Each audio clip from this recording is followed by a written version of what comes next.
ọ dị mma ịnụrụ ala ihe anyị magonu na ịbatago na ihe na-enye gị obi aṅụrị ịbatago na nganga Igbo redio show nke ndị Igbo naanị ya nọ n'ime Lagos, mpaghara Lagos, ebe ọbụla ị chọọ ya ebe a ka ị ga na-enweta ya.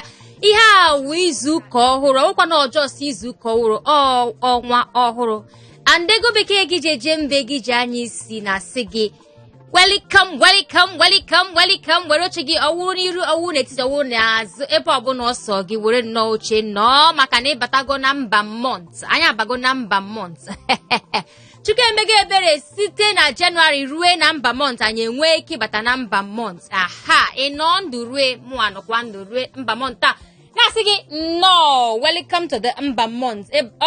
Ọnwa mba mont a niile ka eji ama ndị wu ndị Igbo. Iya rụọ ọrụ baa n'ime ahịa, zụọ ahịa ka ya dịrọ ka ọ na-agwụ taa ọkwa ịghọta. Mana anọgo m n'oche eze m si n'ọnụ oche eze gị si ka iji eme ihe dịrị anyị. Ego bekee gị ji eje mba dị Igbo ji eme ọnụ na Lagos na Nwiyo. Anyị edoghị ilu dị ọsọ nwanne mekwa ịsọ for Septemba na Septemba adọghị ilu nke ikpeazụ. Anyị abago ọnwa emba montu mgbe amen ji emezi countdown kemgbe ọ ga-abụ ọnwa Disemba na olube. Mana very important ka mma na-achọ ka m bunye gị OT na based on orientation dị oke mkpa. Mpa, mma, ọkpara, ada nke ọbụla ịbụ. Nwanne ọ bụkwa na ngwa bido since January na-atụ akawo na-emelụ mmadụ daily contribution. Jirikwa n'oge kịta jụọ ya ha ọfa onye ka anyị tụtago ka eke ga na oge kịta aka bụ ụtụtụ.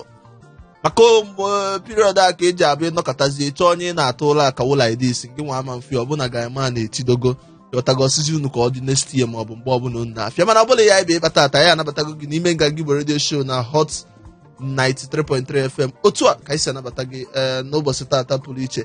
Anyị ga-enwekwazi onye ọbịa ga-anọnyere anyị ọ nọ n'ụzọ nnukwu ada Igbo nke a bụ izi nwaanyị na-abata n'ihe mmemme anyị tata. O wee bụrụ nwafọ Igbo ji eme ọnụ na mpaghara ala anyị bụ Naijiria na-eme ọfụma n'ihe egwu ada Igbo na-agụ egwu.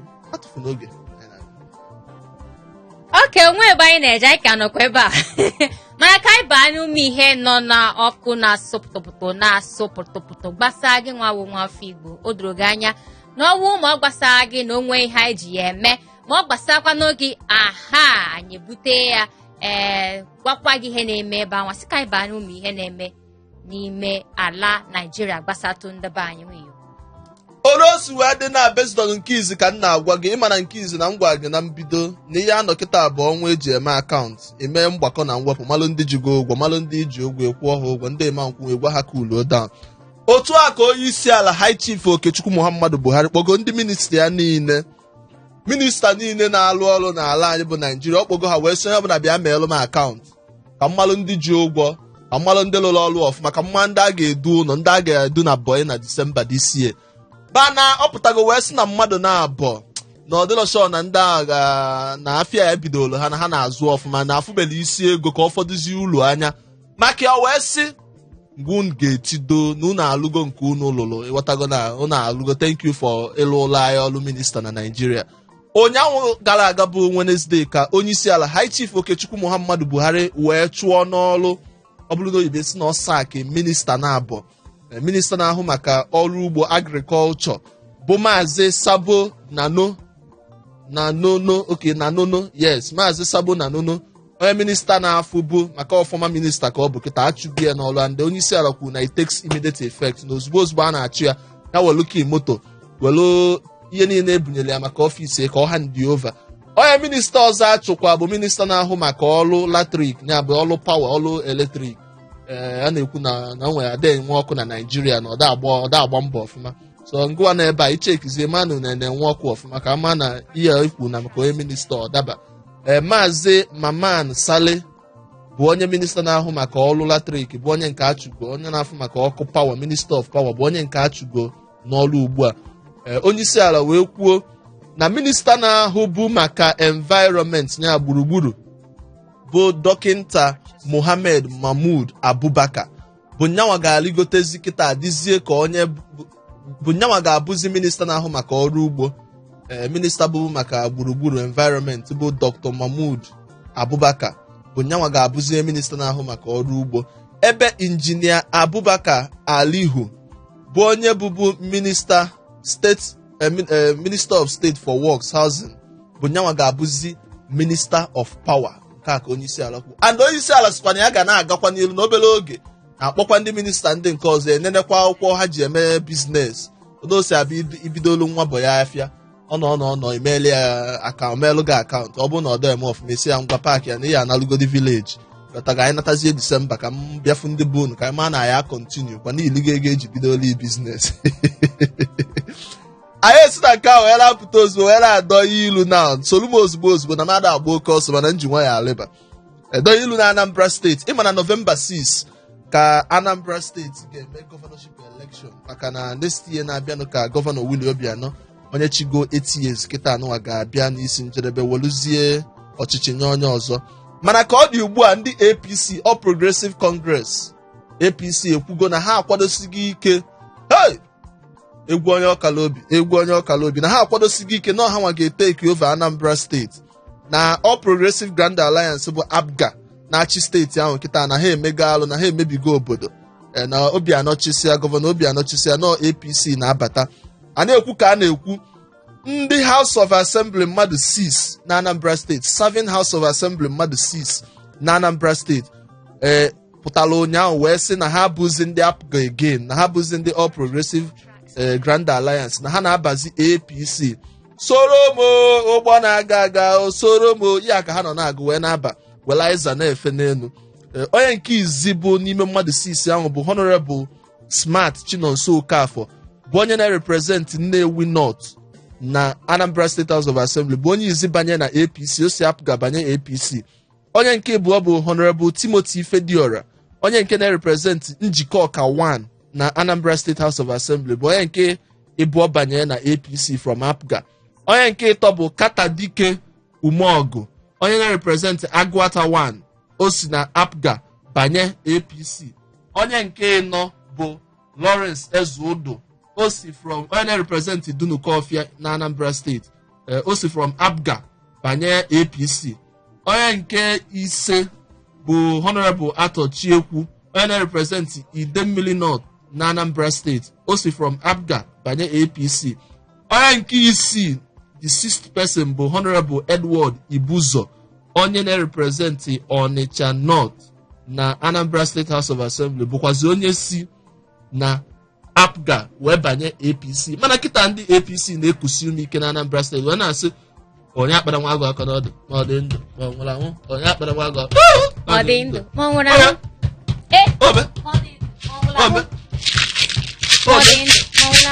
mana nke agbadozielu ndị nwe voters card ikwu nọ ndị a ga-achị ma chetakwa na PDP yes echi niile ka Federal Appeal Court na Abuja ga-erule maka na PDP ka ọ dị kịta INEC na PDP enwebeghị candidate maka mmadụ na-abọsị na ọha ma win election bụ Honorable Ugochukwu Ụba Senator Ugochukwu Ụba na Mr. Valentine Chineto Ozigbo mmadụ na-aba bụ ndị na-azọ ọmụ ji pati tiketi PDP onye nke asị na-asị mana echi niile ka Appeal Court ga-enye judgment wee kwuzie ọnya ma ọ bụ ọnya bụ ihe bụ pati kandideti pati dị onanụa. Mana nke ahụ nke na-eme ọ bụrụ na ihe ndị a na-eme anyị ga na-agwa gị maka na steeti dị n'ala Igbo ka ihe a na-eme mela anyị ji ewetelu gị.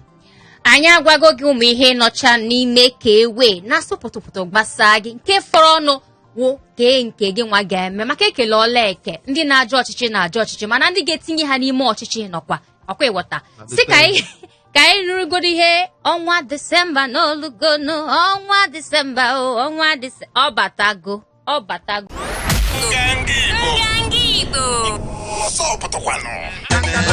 si hapụ egwu ya na-agba egwu tupu ichefuo n'ihe anyị na-eme ewu Nganga Igbo Radio Show mana ka m hapụ nke egwu a ka anyị bazie n'ime ihe gbasara anyị taa anyị ga na-akpa maka ya na onye ọbịa anyị nwee n'ime ụlọ ya icheta na m gwara gị sị gị na onye anyị nwere taa wo ada anyị nwaanyị nwa agbọghọ ha na-efu nwa mmadụ ị na-ene nwa mmadụ ị na-etigodo gị na-ede ọsọ ofu onye mana nwa mmadụ awụ nwa ada Igbo ya nke wụ nke gbasa anyị nwa ada Igbo aha ihe ọbụla anyị na-eme ebe awụ nke ndị be anyị ka onye anyị na-ekwu maka ya onye awụ ada Igbo anyị kpọrọ ọ na-agụpụta egwu yes ọ na-agụpụta egwu Bob Ella Bob Ella no.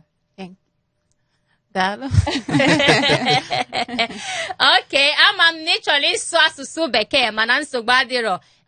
Iyi ya na-eso anyị obele anyị na-emekwa ihe anyị na-eme. Bob Ella gwa ndebe anyị onye ewu. Ekene m nụ, aha m bụ Bob Ella. Okay. Ya ihe eji mara gị dịka onye na-agụ egwu mana afa nne na nna gị bara gị. Afa nne na nna m bara m bụ Chidiebube. Chidiebube. Blessing Greg. Awụ m onye Imo State. Ọkwa efugo. Yeah. My mom says I am here. My mom says Bob Ella. Kekwana ka isi wee bazie onwe gị Bob Ella. Igbo ọ na-asụ kwudi ọ na-asụ ya ka oyibo. I'm telling you, ọkwa Ọ eweta. na-enye m joy. Ọ na-asụ na-asụ asụ. Okay. Ị chọrọ ịtazi nke fọrọ. Na ọ bụ na nso na-asụ Igbo, ama m mme aka side a 50,000 ata. Oh. Mme side a 20,000 anye m nọmba. Ọ masị m Bob Ella na ị na-asụ asụsụ ebe anyị. Ama m na ịma ya asụ ọfụma karịa ụfọdụ ndị mmadụ. Yes. Ọkwa eweta. Mana ka m jigodiri ka ihe mere ama m na ndị mmadụ pụta onye na-agụ egwu na-enwechasị aha ọ na-aba onwe ya. Ke the idea dị behind Bob Ella. Okay. Asma aha m bụ Chidiebube. Tonye ndị be m ji mara m bụ Bubi. Okay. So aha m bụkwa Emanuela. Okay. Werezie Bubi na Ella combine all together. Creativity ama mgbu gị n'onwe bịa. All right, egwupụtachasị ogo egwu gwa anyị maka egwu ndị egwupụtasịgo ọ dịgo one abụọ EP na ihe ndị ọzọ. Ewepụta m EP egwu ise. So the egwu bụ mostly ihe dị egwu na-akọwa bụ experiences mụnwa nwegokwa. Okay. So njọs wepụta most of ihe mụnwa fugoro n'ụwa. Okay. Wee dee maka ya na dị egwu. So ana m eche na I'm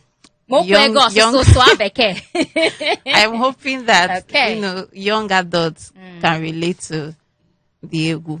Okay. Ya na ndị na-agụpụtara egwu ugwu young adults. Exactly. Isu ya n'asụsụ nke wọta. Young adults. Nsogbu adị. Sị ka anyị kpọlụgodo ofu n'ime egwu ndị egụpụta. Ka ndị be anyị nwee na-agwọtakwa ihe anyị na-akọ maka ya. Anyị na-abịa.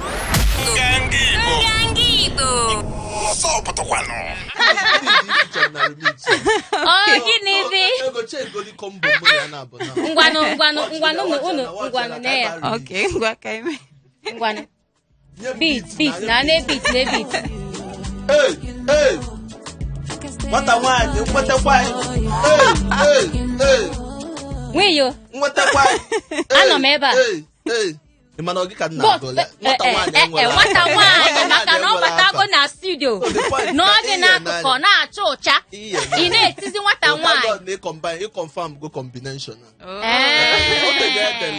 Chetakwa na ọsọ taa ka ọ ga-abịa o. Echi niile ọ gaa na ebe a. Ọ kakwa gị mma. Present continuous tense. Ọ dị mma. Ngwanụ Bob Ella, egwu ga ọtaka. Nka na-egekwa ya. Ọkwa na-anụ ya. Mana ị gụrụ ya n'asụsụ Bekee. And ọ na-ekwukwa maka ịfụnanya. Ọ na-adịzi m ka onwe iyi oke ị na-agụzili egwu a. Nwoke wu photosynthesis. Ọ bụ eziokwu na ụmụ nwoke pụta a na-agụkwala ụmụ nwaanyị egwu. Ọ ya mere iji gụwa nke gị sị ka ị gụwala ụmụ nwoke. Mba, ịma mgbe m kwube sị m na ihe m gụrụ na the EP bụ experiences m. So this one bụ maka relationship, mana every other one nwekwa other aspects ha na touch. So to give a better understanding, mgbe m dere ụdị egwu mụ na enyi m nwoke nwere misunderstanding. So egwu bụ one of those songs. So instead of ị na-ebe akwa idebe egwu. Gadebe egwu. Ịghọtago? Ọ bụrụ It is long. Yes, longer. Exactly. So all one of those songs, any drum ide. I just know the beats. Yes. Mako ihe na-feel at the moment. Ngonya. So that's where the other songs ukabona hakwakosi. That's why I'm feeling that people can relate to it more. Okay.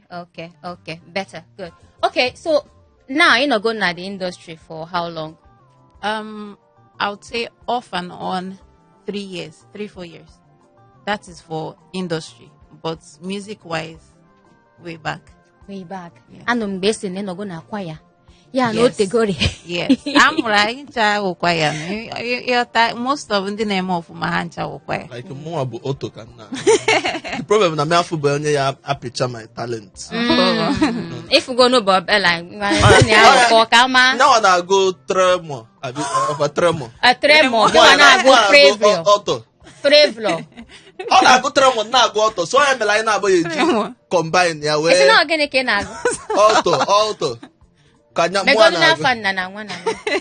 no ihe a bụ Me go ihe anyị to nọ na-eme spiritual na is kwaya. paratus. Ha nwa na-anọ n'ilu mgbe anyị na-ejekwa ya ndị a na-agụ tremor Ọ dị mma. anyị Ebe nwa anyị na-agụ ama m nke nwe ihe ọ Ananas. na-akọ si ka anyị baa n'ime phone line anyị mana tupu anyị aba Bob Ella onwe ihe anyị chọburu ịkpa taa anyị makwa na ị na-abịa and anyị na-adịbu eme ya onye ọbụla na-abịa na ihe omume nke nganga Igbo ihe ọbụla anyị na-akpa maka ya anyị sịkwa ka anyị jụọ onye anwa ka o kwupụta and obi dị m nnọọ ụtọ na ewu nwa ada Igbo wụrụ nwaanyị na-abatakwa na nke taa ọ dịzie ka ihe anyị na-akpa maka ya ka ọ gbasatụ ọ gị nwa ga-aka ekwu maka ya ọfụma and mgbe ị na-ekwukwa maka egwu nke ịgụpụta si na o nwee ihe mere nọ ọya nwa ma eji gụọ egwu ihe anyị na-akpa maka ya taa nwoke abata n'ezinụlọ a na-akpọ ya ihe dịka domestic violence nwoke na-eti nwaanyị ihe site na gịnị asị na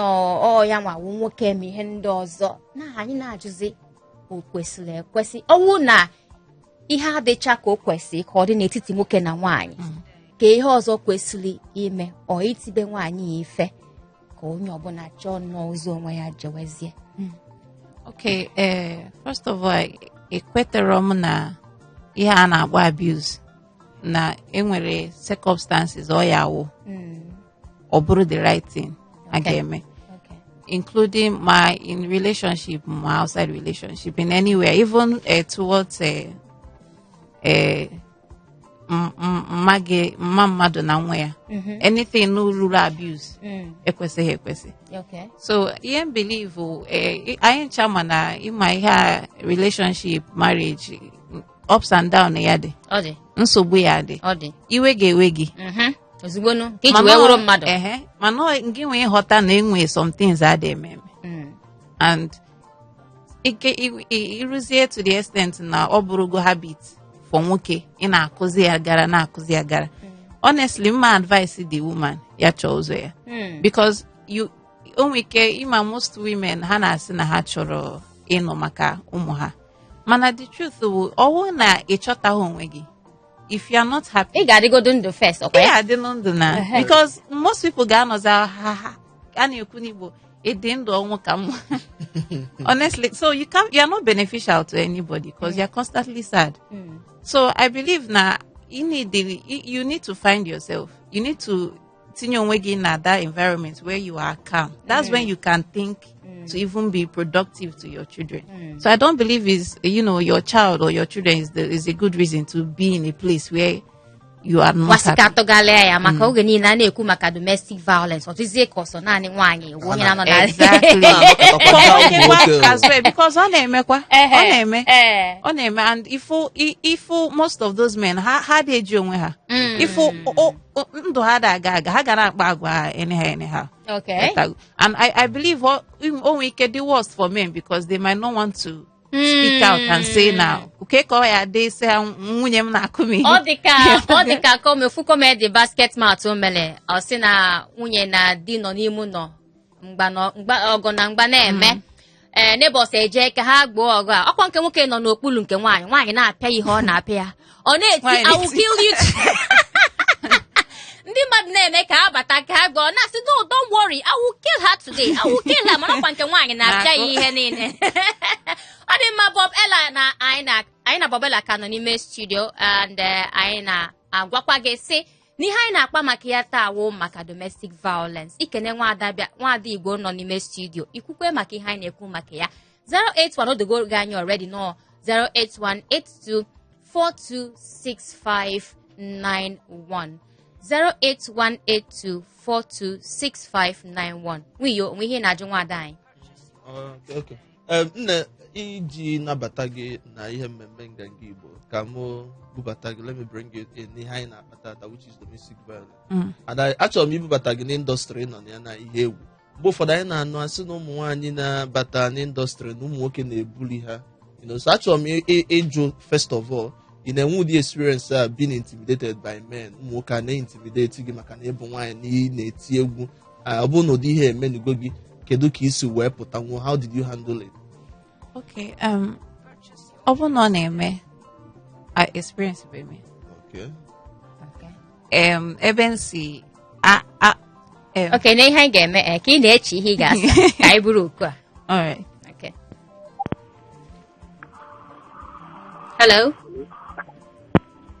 Oh, sorry. 08182426591 Bob Ella na anyị nwaka nọ n'ime studio. Anaghị na-akpa maka domestic violence. Ngwa, jee n'iru nwaanyị ọma.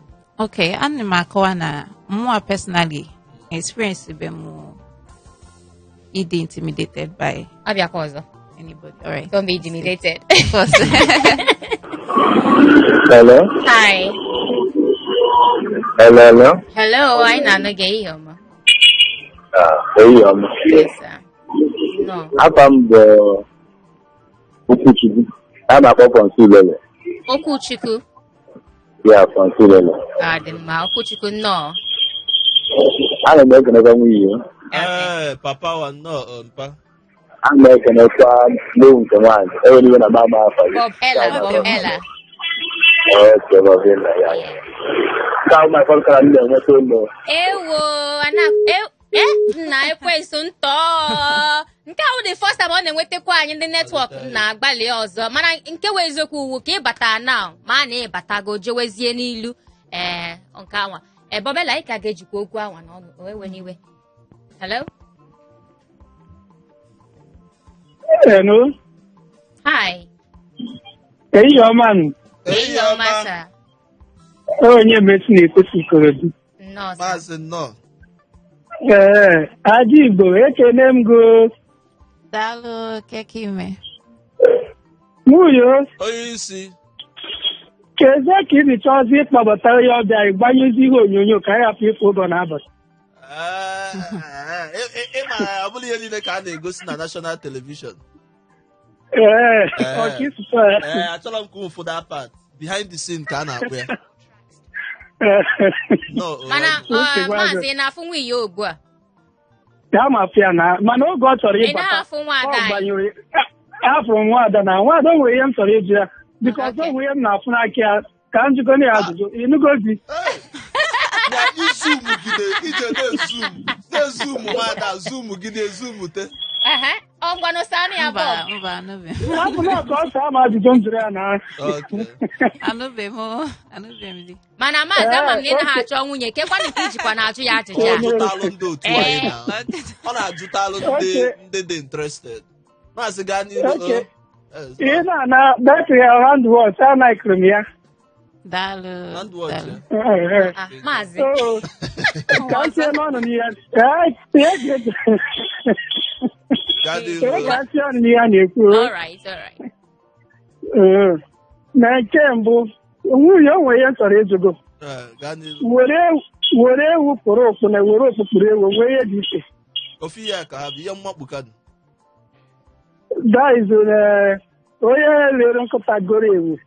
Ihe mmakpu ka nọ bịa. Ihe nzụrụ okwu a maka nna gị bụ Muhammad Buhari. Nna anyị niile amakwa nke isi kwado nke ikpeazụ ọkwa nna anyị niile. Mba ahapụgo m okwu adịghị otu ahụ si ekwu ka m gabazie n'iru. Ịsago na ihe m jụrụ gị. So anyị batazie na ihe gbasara nke di na nwunye. Na mbụ nwoke ọbụla na-eti nwunye iyi onye ahụ ekwesịghị ịkpọ ya nwoke. Nke a bụ the main thing. Nwoke ọbụla chịkara obi si na ya anụ nwaanyị wee nata nwaanyị gị ebe n'ụlọ ma o ji ego ma o jiri ego ma ọ kpọtara ya fii ma ọ kpọtara fii wee wuo n'aka ya elu wee kọọ nwaanyị because of ihe o kwuru ma ihe o mere. Onye ahụ ekwesịghị ịkpọ nwoke n'ime odinyo because ụmụ nwaanyị enwe ike ikwu anything egwu ike ikwu ọ bụrụ na ịbụ as a man IS ekwu ihe nwuchi ka ọ bụrụ na ị chọrọ maọbụ na ọ na-ewe gị iwe maọbụ na kama ihe eti ihe iso n'ime ụlọ pụọ ọ bụrụ na onwe ebe na-arụ ịnara nwa mbọ ije ebe a ije ete tupu ịpụta ihe ọ na-ekwu obi anyị adajụ na-ebidokwe ma ọ bụgodị na o nwere ike maka ihe na-akpatakarị adị na abịa n'ezinụlọ o nwere ike ọ bụrụ na o nwere ihe dụ nwere ka aka si wee doro iwetanwu ihe nwaanyị jụrụ go enwere ike ịkọsụ ihe ọbụla mana nwaanyị ọbụla nwoke na-aka ihe kọọ ya aka emu nke ịbụọ nke ịtọ ma ị nwere mmanwụ ị nwere nwa my brother nwaanyị a kwesịrị ịsọrọ be nna ya maka ha si na onye dụ ndụ bụ ihe na-eri ihe akọ ihe ọfụrụ ịghọtara ihe na-ekwu so onye ahụ ekwesịghị ịnọrọ ma ọ mụrụ nwa kama ya hapụ nwa ya bikọs ndị ụfọdụ na-asị ya na bikọs ọf ụmụaka m ya hapụ ụmụaka ma onye ahụ na-ebu nwunye bifọ ị na-enye anya ofu anya akụfu ofu anya bifọ nwaanyị a na-ebu nwunye ọpa nda nke ahụ adịghọ mma so nwoke ọbụla na-atụ nwunye ihe ọ bụghị ọdị ma ọ bụ nwunye efepụ nwaanyị ihe mana onye ahụ ekwesịghị ịkpọ nwoke atọ kwesịghị ịkpọ nwoke uche bụ uche m so mana ya na mana na ka anyị kelee ndị dị ide akụzi okwu ana m ekwu onye nke anọ ihe mana otu nọ ịgbata n'ụlọ ekwesịghị ịgba ya ọkụ ọcha ga-amaka jiselike alright ka anyị gere egwu ọzọ si n'ọnụ Bob Ella anyị na-abịa I could do anything I thought to make sure you did alright. I be know they look for you, baby, but I don't find you, baby. Monagi gave me, baby. I don't find you, baby. Tender love and care for you, baby boo. What I'm your one so I just wanna nke gị na-abụ nwoke ọ na-asị gị ndị ekele mee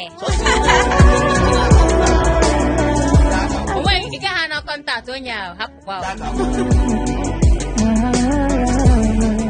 ọ dịzị ka nke ala ike nka maka na anụrụ m ebe a sụrụ obere Igbo n'ime ya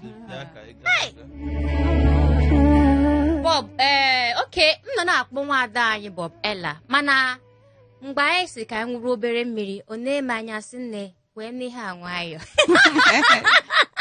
oke BUB Bob Ella oke bubu nwa bubu darling anegwu ọ na-agụkwa dịka ya Bob Ella wa ha nwa anyị na ya nwa ada Igbo anyị na-anọ n'ime studio wụọ Bob Ella nne biko gbaghalụ m mana asị na ihe mmadụ na-amarọ n'ọka ya mana ọkwa ya mere eji na-asị oke ma ịmala ihe ejụkwa na ajụjụ Bob Ella ka anyị na-anọ n'ime studio egwu nke m kpọpụtara na nke ha na-akpọ ya nke ahụ for you yes o nwee ebe m nụrụ ọsị I can fight for you ọkwa ya onwe onye nere di gị ma ọyị gị nwoke anya ọbụla na-adịrọ mma ime onye ahụ ihe dị ihe woto ngwa anyị the idea behind egwu nke anwa tupu anyị ebuo oke ọzọ maka ndebe anyị nọ na-akpọkwa okay the idea dị na nke ahụ for young people at home ịma onwe ebe oge ebe eruo ị na-efili na ị na-ediri mmadụ na ndụ gị so ọ dị ka promises ị na-enye maka ọ sị I just want to fall in love so ọ dị ka onye agha nwego those experiences and no feel ọ dịgo ready ịnabata mmadụ na ndụ ya so ya how promises ọ na-enye si ya if fall in love with me dịkwa sure na ị ga-ahapụ because abịara m ịnọ ịghọtago so we died ya ma ọ dị mma ma ọ dị njọ anyị ekwetego na anyị ga-ebi okay hello ehihie ọma biko gbatuo redio gị daalụ nwoke ọma pounds and dollars gbatuo redio papa gbatuo redio gị nna ahụ papa nna ahụ mpaka ego o si adị na nwanne ife dị mma n'elu ụwa ka ife na-eme na agbọ ka ife na-eme isi mmiri denu bubela nwa dọnyegodi ilu nke ikpeazụ a. onye okwu ntabi ilo abatago m n'ọbụ. Okay, onye okwu ntabi ilo. ana m agbapụ unu kacha m na mana nsogbu adịrọ kacha dịba ka enwe amarị. Anyị nwere okwu ntabi ire taa biko abịara ịnwa anyị ọnwụnwa. Ekelegodu Bubela nọ n'ime studio nwaada Igbo nke ọhụrụ ya nke izizi ga-abata nwaada Igbo ga-abata n'ihe omume anyị. Oke, ọ na-anụkwa Igbo ọ na-anụ na ọ na-anụ Igbo ọfụma.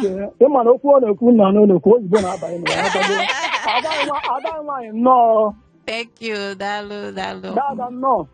Dalu. All right. Ala nkwara ọfụma. Ala ụlọ ọfụma na. Ịchọzi ịgbazi asa na ịchọzi ịgbazi asa. O dosikwa mmanya o si na okwu ntabi ile chọzi ịgbazi ya asa. Ọ ka na-ehi ụra. Onye okwu ntabi ire ka ihe iche maka ihe anyị na-agba maka ya. Ọ gbara ka anọtaba okwu ntabi ire. Aka ndị ọsọ ka gba ile duo wee na-anụzi ihe ama m ebu nna wee bido abata m ụmụ na nkịta agba ile duo. Okay. Anyị na-ajụ onwe ihe gbasara domestic violence. Ihe mmadụ kwesịrị ime ọnwụ na ọ nọ n'ime ọnụnụ di na nwunye ọ dịka ọnụnụ di na nwunye anaghị agazi ka o kwesịrị ka ọ na-aga ma nwere ike na-apịa mmadụ ihe ma nwaanyị na-apịa nwoke ma nwoke na-apịa nwaanyị ka ihe kwesịrị ka eme n'ime ọdịrị ọnọdụ a. Ọ dịrị mma na nwaanyị ịpịakwa nwoke ihe na atago mba ọfọgọfọ na atago nwoke ga-eme ọnụ onye karịrị ya na atago. Mmadụ eji anya ukwu ejeje karịa ekoro abụọ enyi atago mana nwoke na onwe ya imekwu atago ọ dịrọ mma na mana ọdaghịzi ọkwa maka ọdaghịzi anụkata asị na anụ uwe ọkwa ya ka ị na-akọwa. Iti nwaanyị ihe. Mba iti nwaanyị ihe mana ọnụ ụmụ nwaanyị ife dị n'ime ya akarịrị mana ọ bụrụ ihe ọ na-ekwuji nwaanyị nyere ya gafụ pụọrọ onwe gị n'ezi efọrọ ya maka na nganga ka okenye ji agbara ehi ọzọ na enyere ya ego so maka na imebi ihe nọ n'ụmụ nwaanyị ọnụ n'ọnụ ọ karịrị milion so ọnụ ha na-agba ya mana ọ bụrụ ya ka a ga-eji eti nwa ọ dịrọ mma tago so e kwesịrị onye ọbụla n'ụdị na nwunye ya tago ya amara Chineke nna ka Chineke nna weta udo tụwa atụọ na ezinụlọ fagatago nwoke ịbịachiwo nwaanyị ịbịa mewe na ya ọ dụrụ mma nwere njem kwadoro ndị ọ dị mma nsogbu adịrọ ka m na-ekwu onwe ya n'obodo ndị be anyị si na ebura na-azụ ọbịa ọrụ taa ma ike agwa agadi nwaanyị ubi na ọ ga-eru ebe o tere nwe ya dị nsogbu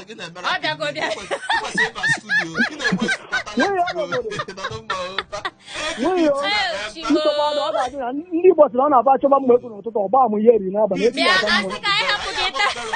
Bella ngwa nyezie ya biti ka ọ rapụwezie nne ya maka hapụ gị na ngwa nọdụ mma o nwoke ọma nsogbu adịrọ nwere ọtago yes ọ dị mma anyị ma na Igbo zuru ka eme si hapụ gị mana anyị kele ọla eke biko ikwukwe enye ndị ọzọ ohere 08182426591 akara ekwentị anyị bụ Ella nọ n'ime studio anyị na-akpọkwa maka domestic violence. Hello. Hello. Hi. Hello. Hello. Hello.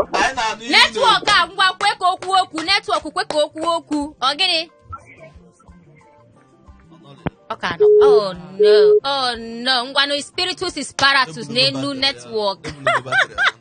Okay, na-adị agwa bụ ndị be anyị si ọwụ na ị na-eso okporo ụzọ 08182426591 ma ọ dị ekwe gị nga soro 07080051850 zitere anyị ozi ebe anwa ụzọ anwa na-adị very free ọwụ nọ mgbe a na-alụ Third Mainland Bridge asị alternative route 07080051850 ka onye nọ dị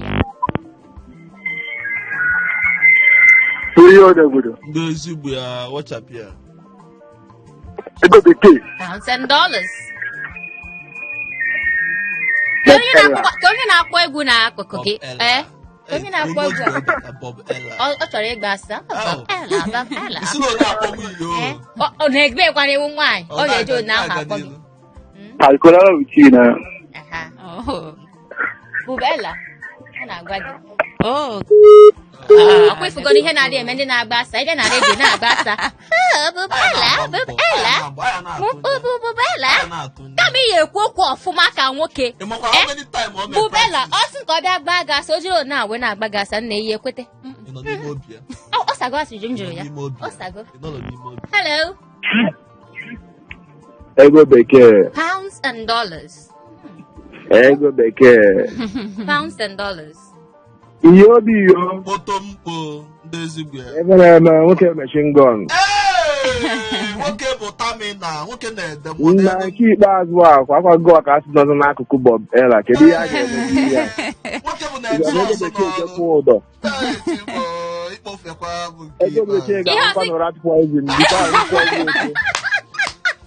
no ihe ga-eme kama nke anwa mma hapụ ha na-abọ ka a sị n'ime studio a gafe this door n'ebe na ebe a mba nwunye ati ibe na-aba esekwentị ọtago na ha njikwa ọkwa ha gafee ụzọ mana echikwana aka na high tension na Bob Ela bụka ndị ọga bubela asịrị iwu nri ndị ọga nne Bob Ela nna ekene egwu atọ ka nne Daalụ. afa mba Okwute nna akpọkọ m Lekki okwute nnọọ Daalụ. okwute onwe ihe ị chọrọ ịjụ bubela na nwere nche ego mfe nche ego ya bụ na egwu ya atọka ife m chọrọ itinye ọnụ bụ okwu gbasara domestic violence ịma na ife na-eme na obodo anyị bụ na a na-ekwu maka domestic violence ọ na-adị ka domestic violence against sọsọ ụmụ nwanyị ọ na-ewute na mụnwa na-efu ya na-abụ nwoke mana ife m nwere ike ikwu tata nwere ike ọ ya na-atọcha ndị mmadụ ụtọ ọ nke bụ eziokwu ịghọtago the thing dị that place bụ asọpọtụrụkwa m nwoke ọbụla asọpọtụrụ m nwoke nke izizi si na ọdọrọ maka nwoke na-eti nwaanyị ife ọdọrọ mma ọdọrọkwa o nwekwara ọta many other things nwaanyị nwere ike ime nwoke na-abụrụ sọsọ n'iti nwoke ife nwere nke ọma tụkwatụ domestic violence afụgo mebe nwaanyị nwere nwoke mmiri ọkụ afụgo mebe nwaanyị nwere nwoke mmiri eji ye plantain that is the cannot oil ọ dọrọ nụ mma ịghọtago ụmụ ihe niile anọ ọ bụrụ ife iwe na-eme ụmụ nwaanyị kwọrọ bọtụl kwọchacha ya akwọ grind ya very well wela na-eti na mmiri ya ọ na-esiri di ya ụmụ ife niile amanso murder and the domestic violence ọ dịrọ mma ọ bụrụ mgbe mmadụ gwara ụla ma mmadụ ma mee this enwere a lot of things a na-eme that we need to just that na ife na-eme na n'obodo anyị bụ na enwere ike eme nwaanyị ọ gbaga na Instagram gbaga na Facebook just post na etinye ya ihe mana eme nwoke anaghị ekwu ịghọtago so ndụmọdụ m na-enye onye ọbụla through this platform is that onye ọbụla lụọ ya zụọ nwa ya nwoke na nwa ya nwaanyị azụ ọfụma ataghị ala ito wee bụrụ na-eme this act of domestic violence in the two ways iwe ọcha ya na-eme na Nigeria now a na-ele ka ya mata na Instagram ọgwụ eji ejide ụmụ nwoke a na-anapụta ha ego mana nwoke jele ọdịrị ya against ụmụ nwaanyị na ife ụmụ nwaanyị etibe mkpu mebe mkpọtụ ọ dịka emegbu ha but they are doing all those things ọ dọrọ mma a lot of things have been happening and men are silent nobody is talking for them and they are not talking that kind of thing. So ife dị that place bụ na ọ ka mma ka onye ọbụla zugodo nwe ọzụzụ ịbịa n'igbo atọ izuo onwe gị ọzụzụ nke onwe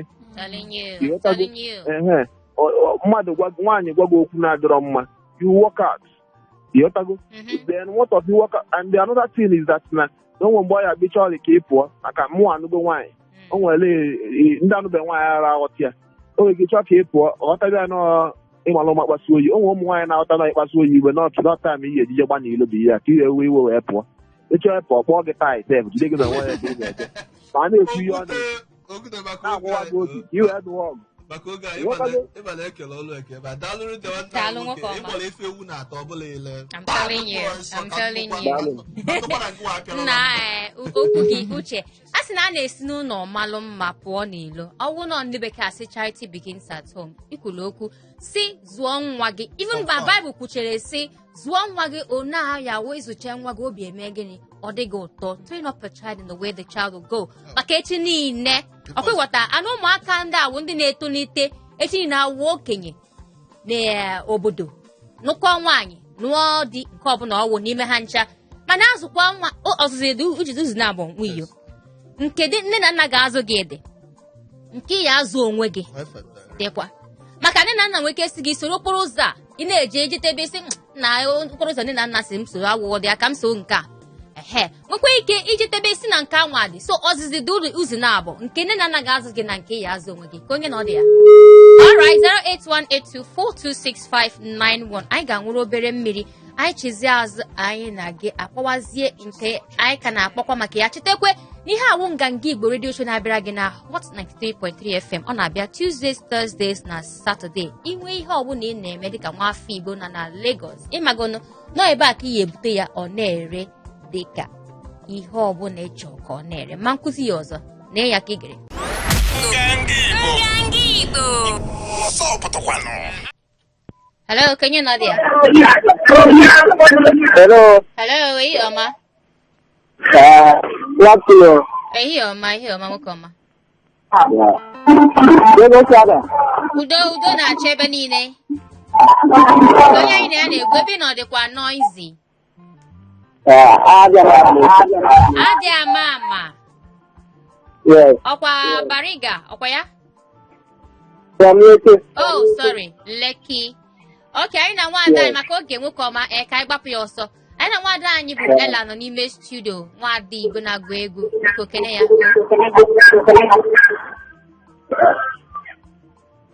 Hello. Nna m imekwu ihe m chọrọ izu abịa ọmọtụ ya rapịa. Okay. The other man kwuru okwu last na ha sọpọtụrụ m ihe o kwuru. Ọ dị mma. Onweghị ọzọ chọrọ ikwu. Nwaanyị m nwa chọrọ ikwu na ọ ga-asị ka ekele dị man kwuru okwu last. All right. Ọ dị mma daalụ. Ekene okwuto. Okwuto dịrị ọfụma, o kwuru ọfụma. Daalụ maka oge anyị daalụ nne. Ya na ọtụtụ ndị mmadụ kwetere n'ihe okwute kwuru na okwu o kwuru bụ uche. Anyị ga-akpọpụtakwa egwu ọzọ si n'ọnụ nwada anyị tupu anyị alaa mana ka anyị maa ma onwe ozi bata anụ cheta na m na-adị agwa gị si iso 08182426591 ọzọ ahụ akpọcha maka ndị be anyị na-adị abata gwogwo so ụzọ ọzọ 07080518550. O nwere ezutela ya ozi Cynthia si na ya si Ikeja wee na-ezute ozi wee sị please na Bubella the guest in the studio how do we follow her on social media platforms? Ngwanụ nne saa na ajụjụ ajụrụ. Okay, daalụnụ. Instagram bụ Bob_Ella. Ekwuru m Bob maka BUB_Ella. Ma ọ gị just tinye Bubella BUBELLA ya fom. Okay, Facebook bụ Bubella Greg. Kpọọ ya ọzọ nwaanyị ọma. Bubella Greg. No, malite na nke mbụ kpọọ ya. Okay, asị m Instagram bụ BUB_ELLA.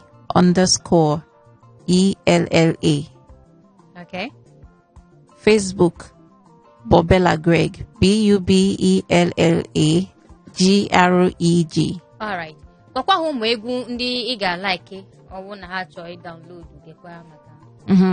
Egwu ọ dị available na all the digital platforms as of now. So ịhụ na Google ka isi ewe n'isi ị ga-afụ ya All For You EP. All right. Ngwanụ Bubella, your last word tupu anyị hapụ gị. Obi dị m ụtọ na m bịarutere ebe a for ndị na-asụkwa asụsụ anyị. So I'm very grateful n'ụlọ nabatara m ọfụma. Daalụ. Ndị mmanya anabata gị ka onye ọzọ anyị ga-anabata ndị ofe mmanụ anyị maka anyị ga na-anabata maka na iwe onye nke anyị na-asụ asụsụ ebe anyị nwa ada Igbo ebe a ka anyị ga-awụsa ya nke taa ego bekee gị ji eje mba ego iji anyị si na asị gị biko nke ọbụla ị na-eme gbaa nnọọ ezigbo mbọ ka ọwụ nke ọma maka onye asị jide ka iji magonu nọọ nke ọma ka ọ na-eme onye asị nna nke a iji awa ụkwa ya ịmagonu ihe a na-akọ ka m fụrụ gị taa ọ ya amasị m lue na Satọde ka m fụkwa gị ọzọ biko onye m fụrụ taa ka ọ dị Satọde nwanne Satọde anyị ga-adọnye ilu back to back ada si nke emesịa. Nganga Igbo.